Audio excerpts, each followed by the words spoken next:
Ah, on est live. On est live. Là? Mm. OK. Ouais, là. Ah, ça... faut que tu tapes dans tes mains, que tu me le dises quand ça enregistre. Fait que c'est parti, chronique de la semaine. C'est ça. OK, du 10 mai. On se demandait de quoi discuter, parce que au champ, cette semaine, c'était assez tranquille, Alex, ou toi, t'as fait plein de choses? Moi, je viens juste de nettoyer un peu mes houblons, là. Ouais, t'as enlevé comme un peu les tiges l'année passée, fait un peu de ménage. OK, c'est bien. Tu vois, tu viens de me Puis, rappeler que je suis en retard. non, mais en faisant ça, ça m'a rappelé un peu un mythe cassé, comme quoi les vivaces, ça a besoin de moins d'entretien. Puis là, Hmm. des fois, tu te dis non, pas toujours, quoi. C'est bien de partir frais. Ouais, ben la nature elle a horreur du vide. Puis si on s'en occupe pas, ben des fois il y a des endroits que la nature va reprendre son cours. C'est intéressant. Moi, j'ai visité une autre entreprise en serre avec mes élèves cette semaine. L'abri végétal à Compton, pour les nommer. Là, eux autres sont vraiment spécialisés dans la production en serre. Puis ils ont une approche au niveau de la tolérance des mauvaises herbes, de la biodiversité un peu à l'intérieur de la serre, au-delà des cultures qu'ils cultivent, qui est vraiment différente de ce qu'on voit d'habitude. Là. Fait que, mets sur pause 2 secondes. Parti. Oui, bon, fait que c'est ça m'a fait du bien de voir autre chose. C'est un peu comme voir un autre jardin, mais là, on était en agriculture, donc des fois, de voir d'autres modèles, d'autres façons de penser, avec une approche super écologique intéressante, on dirait que ça me fait du bien, Alex. Fait que c'est Ouais, ça mais que je c'est voulais dire. quoi, là? Tu nous dis même pas c'est quoi le concept? Ah, Quelque chose qu'on peut ben, apprendre? non, mais souvent, on met ben, c'est du plastique, là, mais des pays de plastique dans les serres black and white, là, blanc et noir, noir, un côté blanc, pour éviter l'évapotranspiration ou l'évaporation de l'eau au niveau du sol. Puis là, tu vois, lui, il était plus dans une approche, il laissait les mauvaises herbes aller, qui nourrissent un cloporte. Le cloporte, c'est un genre d'insecte préhistorique, comme dans la famille des crustacés, qui peut faire quand même pas mal de dommages. Fait que les mauvaises herbes, ils devenaient comme une espèce d'écosystème que les cloportes allaient se nourrir plutôt que de s'attaquer aux plants. Puis c'est ça, une espèce de... Pas de bordel, mais de biodiversité où ce que j'étais habitué de voir des serres super clean, tandis que là, c'était un peu différent. Mais je veux pas dire que c'était pas clean, parce que la productivité est vraiment bonne, mais c'est ça, une approche quand même complètement différente. Même un système, toi qui est high-tech, là, Alex, là, il y avait comme un système de miroir à l'extérieur d'une de ces serres qui suit l'angle du soleil pour faire refléter la lumière, pour la faire revenir à Ouais, c'est pour l'intérieur de ça. la serre. C'était quand même particulier. J'ai vraiment trippé. Là. Fait que des fois, c'est de changer de paradigme. C'est aussi quelqu'un qui avait de la géothermie chez eux, qui a été un des modèles mis de l'avant sur le plan environnemental. Mais lui, il avait un système en serpentin enfoui dans le sol en arrière de chez lui. Puis là, il y avait comme des fuites où le fréon s'échappait. Fait que là, je sais pas si tu me suis, là, mais le fréon, c'est quand même un gaz à effet de serre puissant. Puis là, il s'est dit, ça fait aucun sens de remplir des lignes de gaz réfrigérant n'étant pas capable d'identifier la source. Fait qu'il a arrêté ça. Fait que lui, c'est comme si c'était devenu un peu un mythe ou une fausse bonne idée, finalement, que de vouloir installer un système en serpentin. Là, je précise, là, il y a d'autres systèmes qui sont peut-être plus efficaces. Mais en géothermie pour chauffer une serre. Fait que il a rentré le courant électrique d'Hydro-Québec triphasé, là, puis là, il est bien content. Fait En tout que, cas, je suis sûr que même durant la vie du projet La Main Verte, on va changer de hey, paradigme ou du moins acquiescer. Pas des erreurs, mais il faut bien qu'on parte quelque part et puis de quelque part. Mais au plus on découvre l'intelligence collective des membres, et c'est vrai que même quand tu regardes des petits reportages sur la permaculture, on voit bien que l'intuition de tout le monde, c'est qu'on va tendre vers quelque chose qui est plus comme une nature diverse, qui est riche en choses comestibles que, ouais, on va dire, le maraîchage à la maison, quoi. oui. Ben, peut-être un hybride. Ça peut être un modèle Mais c'est hybride. sûr, ouais, Ça ouais. peut être, je sais pas en fait. Puis là, ça m'amenait sur l'autre mythe versus la Ah oui, réalité. ça, Hein? Là, tu comprends où je m'en vais, mais ah, on je a, vois très bien. on a eu quelques questions sur le compagnonnage. Donc, quelle plante mettre avec telle plante. Puis c'est super intéressant parce que j'avais vraiment des éléments de réponse en tête. Puis j'étais allé voir l'article sur le sujet de notre partenaire, le jardinier paresseux.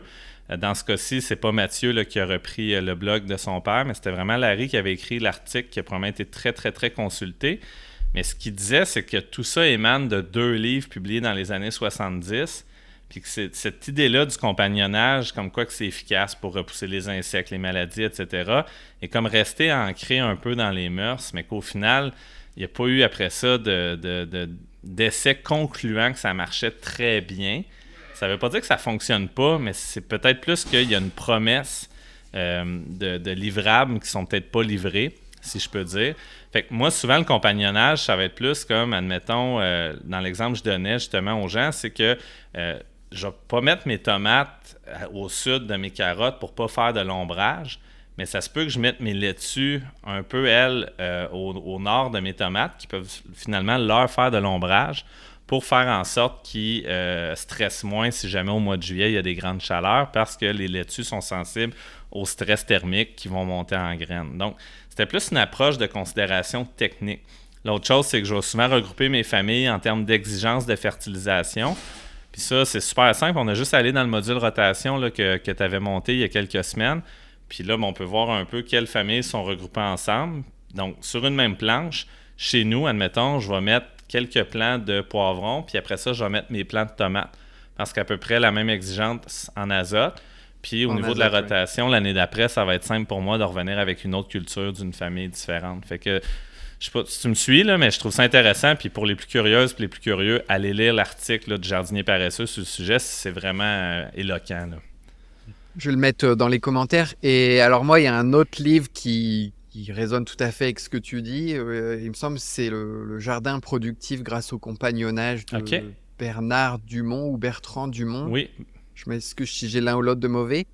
Mais et exactement, c'était on va y aller sur une approche beaucoup plus scientifique.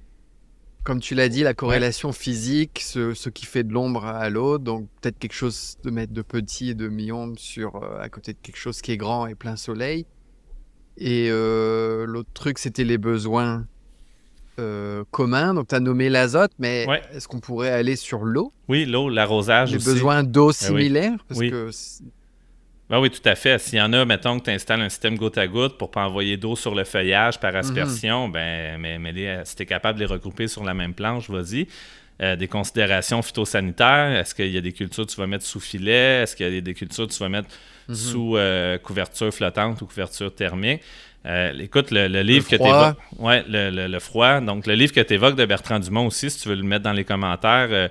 Il y a aussi un super balado, là, Radio Légumes, là, qui pourrait intéresser d'autres gens là, qui nous écoutent pour explorer un peu plus loin, ouvrir encore plus les horizons. Mais bref, il faut s'amuser. Après, je veux dire, il y a des cultures qui vont très bien ensemble quand même.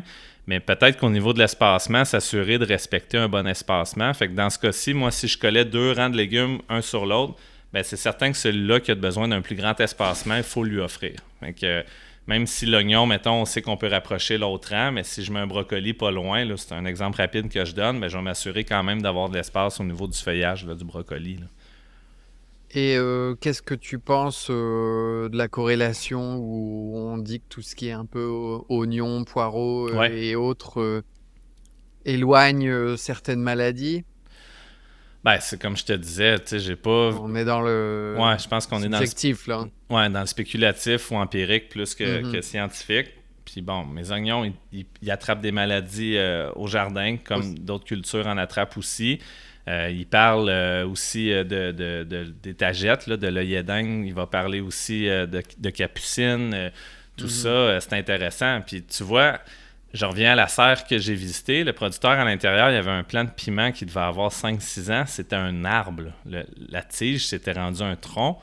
Puis lui, il s'en sert comme de plante réservoir dans laquelle il y a des insectes nuisibles, mais c'est à cet endroit-là aussi qu'ils vont introduire des insectes bénéfiques, donc qui achètent finalement des prédateurs ou des parasitoïdes là, comme insectes, puis qui s'en sert, lui, comme réservoir pour garder des insectes nuisibles en vie, puis finalement aussi avoir une espèce d'écosystème avec ces insectes utiles. Fait que quand je te disais de changer de paradigme, là, on n'est pas dans le « je garde ça tout propre », mais je tolère comme une certaine diversité. Fait que ça m'avait allumé. Puis là, où je m'en vais aussi avec ça, quoi faire au jardin, là, début mai, c'est... Vas-y, tu veux intervenir. Avant de clôturer le compagnonnage... Oui. Vas-y. Parce que j'ai l'impression que vraiment quelque chose que tu m'as appris, c'est l'importance d'un bon espacement. Oui. Au service de la santé. Parce que quand on va chercher la science du compagnonnage, ce qu'on veut derrière, c'est des plants en bonne santé. Ouais. Et si on part sur des choses plus basiques, comme tu me l'as expliqué, je veux dire un bon espacement plutôt par rapport aux besoins des nutriments, par rapport à l'aération. Ouais. Tu sais, parle-nous un peu de ça, ou peut-être la bonne coupe pour qu'il y ait des flux d'air. Je trouve que c'est presque une science plus vitale que le compagnonnage subjectif du moins. Oui, ben c'est que cet espace-là est négligé, mais là, je fais encore des parallèles avec la serre, parce qu'on vient de finir notre examen final avec mes élèves. Mais 1% de lumière, ça se traduit par 1% de rendement. C'est la règle du pouce là, que les Hollandais ont mis de l'avant, là, les spécialistes en serre. Donc, si une plante, comme, je sais pas, moi, certaines variétés de tomates font 40, 45, 50, même 55 cm de feuillage dans une serre, admettons, mais au jardin, c'est pas impossible que le feuillage soit grand. Mais ça veut dire qu'un peu comme un humain, là, sa feuille de gauche, elle va faire 40 cm, mais sa feuille de droite aussi, elle fait un 40 cm. Fait que même si elle est plantée sur une seule tige là, au sol, qui, elle, fait à peu près 1,2 cm, là, un genre de 12 mm, mais dans les faits, ce plant-là, même s'il y a une petite tige là, qui est sa paille là, pour conduire la sève, mais elle a comme un déploiement de 80, 90, même voire 1 mètre. Là. Donc, elle, un peu comme des humains, quand on va voir un spectacle, on tolère d'être collés les uns sur les autres comme des sardines. Le temps du spectacle, puis on est sur l'adrénaline, puis on est heureux. Mais après ça, on a besoin d'espace pour s'épanouir quand on fait du sport ou du yoga ou juste pour être. Donc, les plantes, c'est la même chose. On en a parlé récemment. Les analyses de sol des jardins, là, des potagers domestiques, des gens, là, de ce que je vois, là, je dirais 90-95% des sols sont très, très, très riches puis n'ont pas nécessairement besoin d'être amendés avec plus que le besoin de l'année, mettons, au niveau de l'azote surtout, là. Donc, après ça, c'est quoi les problèmes? Est-ce que l'arrosage est déficient? Est-ce que je manquais de soleil? Est-ce qu'il est arrivé une maladie comme l'été passé, il y a eu tellement de pluie que les choses pourrissaient? Mais moi, maintenant aussi, ce que je vois beaucoup, là, l'erreur de base, c'est de ne pas bien respecter l'espacement entre les plantes, que ce soit l'espacement entre les plants sur le rang, puis l'espacement aussi entre les rangs. Donc, c'est vraiment important de comprendre que une plante a besoin de plus la biomasse. La bio, c'est le vivant, la masse, c'est le poids. Donc, plus une plante prend de l'envergure, plus elle a besoin d'espace entre les plantes pour bien pousser. Fait qu'un plant de tomate, tu peux en mettre 2 par mètre carré, mais des plants de laitue, c'est beaucoup plus petit. On peut en mettre 15, 20, même 25 dans certains cultivars par mètre carré. Donc, il y a cette logique-là, souvent que les gens essayent de tricher, mais là, c'est là que tu te fais rattraper par la nature. Ça sert à rien d'en mettre trop dans un petit espace, tu n'auras pas des bons résultats, là. Bon, en tout cas, on a fait le module d'espacement pour Oui. ça. Puis encore ce matin, t'as ajusté à 5-10 cm près, tellement c'est important, les poireaux en Ouais. l'occurrence. Ouais, je t'ai perdu un moment. Ah, c'est revenu. Non, je disais, ouais, t'as ajusté l'espacement des poireaux. C'est pour dire que Oui. le module d'espacement, en tout cas, on prend au sérieux pour cette raison. Et c'est aussi sûrement pour ça qu'on n'a pas de module de compagnonnage pour l'instant. Non, mais il y a d'autres formes aussi. Tantôt, quelqu'un me partageait une photo de ses plants d'ail. C'était magnifique chez eux. Puis écoute, l'espacement, je ne l'ai pas, mais je trouvais que c'était quand même large. Fait que là, j'extrapole. Est-ce qu'il y avait 60, 75 cm entre ces rangs? Je ne le sais pas. Mais là, je me disais, il y a peut-être moyen de faire, en anglais, ils appellent ça du intercrop, là, des cultures intercalaires rapides et de faible envergure. Mettons, il veut faire, je sais pas moi, des radis, là, au bout de 4 semaines, c'est fait. Des navets, 6 à 8 semaines, c'est fait. Des laitues aussi qui fait des transplants. Donc, d'aller valoriser cet espace-là entre ces deux rangs d'ail, le temps que les plants d'ail se mettent à croître, à pousser, éventuellement fassent leurs fleurs, etc. Fait que là, peut-être qu'il y a moyen de faire un compagnonnage qui est pas... qui est pas dans le sens de dire qu'il va avoir un effet répulsif, mais un compagnonnage de l'espace pour optimiser ses mètres carrés puis sortir le plus de légumes possible. Ça peut être intéressant aussi comme approche. Fait que faut voir, mais le module espacement, c'est quelque chose que je suis fier parce que je trouve que c'est vraiment une belle approche pour être certain que chaque légume a ses bons espaces puis qu'il puisse se développer avec le soleil, la lumière, puis pas se faire compétition les uns avec les autres, là. Il va prendre une petite amélioration cet après-midi avec la suggestion de fertilisation qui sera connectée à la densité de plantation. Exact, très cool. Yes, alors tu voulais parler un petit peu de ce qu'on peut faire. Ben, pour moi, dans le coin de Victoriaville, là, au Tinwick où je suis, là, en zone 4B, limite 4A, ben écoute, ça va être le temps bientôt de sortir mes oignons, mais ils annoncent 2 la nuit prochaine. Donc, je mets encore les choses un peu sur les freins. C'est peut-être le temps pour ceux qui ont des vivaces côté mauvaise herbe à enlever ou des vivaces d'un plate-bande à nettoyer. Là, j'extrapole, mais si quelqu'un est en zone 5B, lui, il a 2 semaines d'avance sur nous. Là, fait que ses oignons sont plantés aussi. Tout est question du calendrier puis de l'adapter en conséquence. J'ai repiqué mes plants de tomates la semaine passée. Fait que là, sont au stade à peu près 3-4 feuilles, mais les photos que les gens m'envoient, c'est beaucoup des plants rendus au stade 8-10 feuilles qui, normalement, eux autres seraient prêts à planter au jardin. Mais moi, je ne prendrais pas le risque d'essayer de déjouer Dame Nature parce que j'ai vraiment peur des gels tardifs. Puis là, je parle par expérience parce que je l'ai vécu. Donc, tu sais, je vais mettre les freins ou respecter mes calendriers dans le fond. Mais c'est sûr que la semaine prochaine, mes oignons s'en vont en terre. Donc, on en a parlé un peu la semaine passée là, au niveau des dates. Là. Il y a plein de choses comme les poireaux, les oignons, là, c'est le temps de les sortir. Peut-être les premières laitues aussi. Donc, on approche de cette date-là. Là. En tout cas, tu m'en as promis une petite centaine d'oignons, donc je compte sur toi. Ah oui, je pense que tu vas peut-être en avoir Je plus vais juste que ça. préparer ma planche. C'est cool. parfait. Oui, t'inquiète. Mais regarde, j'étais tenté ce midi, j'ai fait une petite pause entre deux pluies. J'étais tenté de sortir quelques laitues et roquettes que j'ai parties en intérieur. Ouais. Et épinards. J'ai vu qu'il faisait 2 degrés cette nuit. Je me suis dit, je vais pas abuser parce que j'étais à 2 doigts de pas acclimater. Ouais, en plus. Ils font 2 cm. Ouais. Qu'est-ce que t'en penses de ça, genre? Ah, j'attendrais. C'est censé être des variétés qui résistent au froid, mais 2 degrés cette nuit, ça peut vouloir dire 0 avec un coup de vent. Oui. Ben, moi, je sais que ça va faire... Ils sont jeunes et mal acclimatés, là. Je fais quoi? Exact. Ben, moi, c'est sûr que ça va s'approcher de 0. Fait que, tu sais, puis l'idée de faire des transplants, c'est justement d'arriver avec des plantes qui vont être vigoureuses, qui vont être belles, qui vont être en santé. Donc, laisse-les se développer en caissette le plus possible, dans la ouate, là, parce que tes conditions, c'est de la ouate. Plutôt que les amener au champ, les stresser, puis peut-être voir arriver, je sais pas moi, un gel qui peut les tuer, des vents forts aussi qui peuvent casser tes tiges parce qu'ils sont trop fragiles, un champignon comme la fonte des semis qui s'installe. Fait que viens pas court-circuiter une opération de croissance qui va bien en ce moment, attends un peu. Puis l'acclimatation aussi, tu prends ton temps, là. Tranquillement, tu les exposes un peu plus chaque jour au soleil, mais tu me sors pas ça en plein soleil du midi, 3 heures de temps d'un coup sec. Parce que c'est certain qu'il y a des plantes qui vont se prendre des méchants coups de soleil. Là. Fait qu'il faut y aller délicatement, progressivement. Puis regarde la projection de météo qui s'en vient dans les prochains jours. Les cultures tolérantes au froid sont tolérantes au froid. On peut les amener doucement au jardin. Mais là, si on voit qu'il y a un 2 degrés encore, mettons, la nuit prochaine, ben on attend. Là. La patience est ennemie. C'est ça la qualité d'un jardinier là, ou d'une jardinière. On le sait, on l'entend, mais c'est vraiment ça pareil. Là. Là, j'ai pris, tu te souviens, je te disais que j'avais pris des risques en semant le sarrasin où sur le paquet il est écrit très sensible au froid. Oui. Et tout a germé, mais en l'occurrence, quand j'ai pris très peu de risques, je m'attendais à juste mettre une couverture flottante ce soir. Quoi. Ben, ça se tente? Ben, tant que c'est en mode, tu sais, une semence, en fait, c'est un organe en dormance, c'est un être vivant en soi, mais qui ne fait pas d'activité métabolique. Lui, il attend de germer.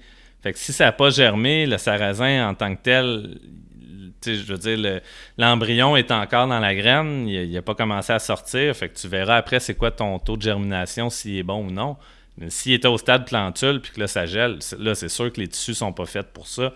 Dans le fond, le gel, si les cellules sont pas assez épaisses dans la paroi cellulaire, c'est comme une ballonne d'eau là-dedans. On appelle ça une vacuole. Je sais que tu n'aimes pas ça quand je vais trop agronomique, là, mais...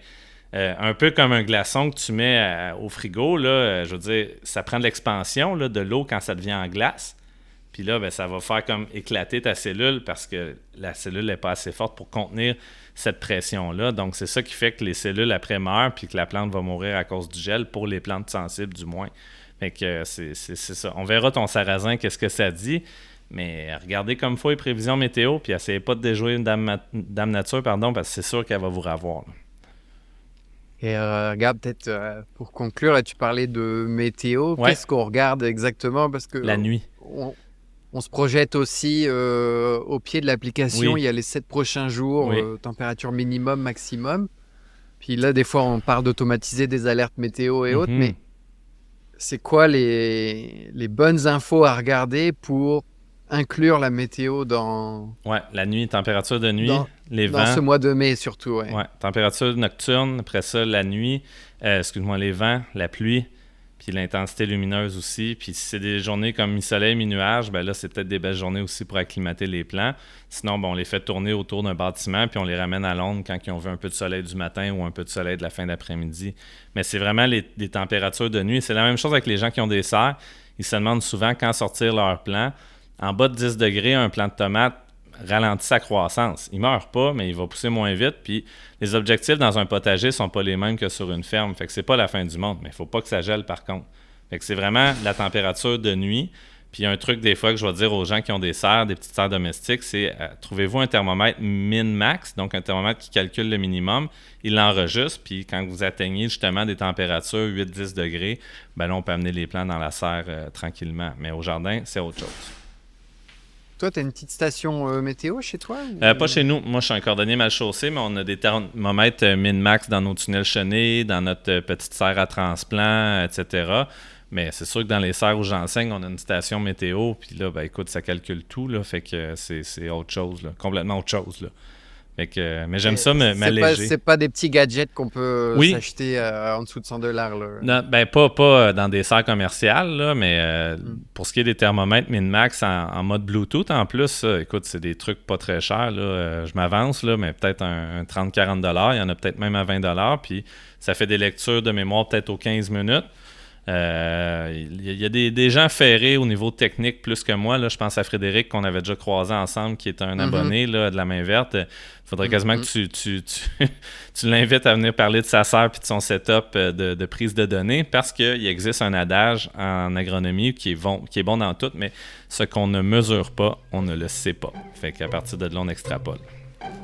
Ça, c'est mon ami Danny Boudreau, expert en serre, qui me l'avait bien dit une fois. Fait que, c'est ça ma conclusion. On prend notre temps. C'est parfait, là. On n'est pas obligé d'aller plus loin que ça. Non. La semaine prochaine, ça va avoir bougé, mon gauche, hein, je te garantis. Allez, la semaine prochaine alors. Oui. All right. Salut.